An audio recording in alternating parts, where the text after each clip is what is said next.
ወይስ ቀን አንድ? ተመስገን ዛሬ ቀኑ በጣም ደስ ይላል። ቤት ልክነሽ ይባላለሁ። እንግዲህ ሁሉ ጊዜ በህይወታችን አንድ ቀን እንዲያደርጋለሁ ብዙ ጊዜ እኔም ስልጠናዎች ላይ ስለምሰራ ብዙ ሰዎች ይሉኛል አንድ ቀን ጀምራለሁ፣ አንድ ቀን አደርጋለሁ፣ አንድ ቀን ይሆንልኛል፣ አንድ ቀን ይሳካልኛል። የአንድ ቀን መቼ ነው? ዛሬ ቢሆንስ? ቀን አንድ ብለን ከጀመርን ግን የምንፈልገውን ነገር ለማሳካት አትሊስት የሆኑ እርምጃዎችን እንራመዳለን ማለት ነው። ስለዚህ በህይወታችሁ ምን ትፈልጋላችሁ? ምን ማሳካት ትፈልጋላችሁ? የት መድረስ ትፈልጋላችሁ?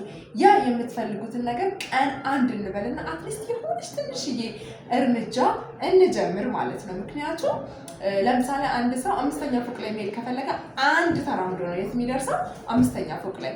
ነገር ግን አንድ ሳይራመድ ምንም ነገር ሳይጀምር አንድ ቀን 5ኛ ፎቅ ላይ ይወጣለሁ።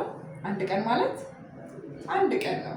ሞትም ሊሆን ይችላል፣ ልንሞትም እንችላለን። ሳናሳካው የምንፈልገውን የምንወደውን ድሪማችንን ሳናሳካ ልናልፍ እንችላለን። ስለዚህ የእናንተ አንድ ቀን መቼ ነው? የእናንተ ቀን አንድስ መቼ ነው? ስለዚህ በምትፈልጉት የህይወት ዘርፍ መስራት የምትፈልጉትን ነገር ዛሬ ቀን አንድ ነው በሉና ጀምሩ። መልካም የተባረከ ስኬታማ ቀን።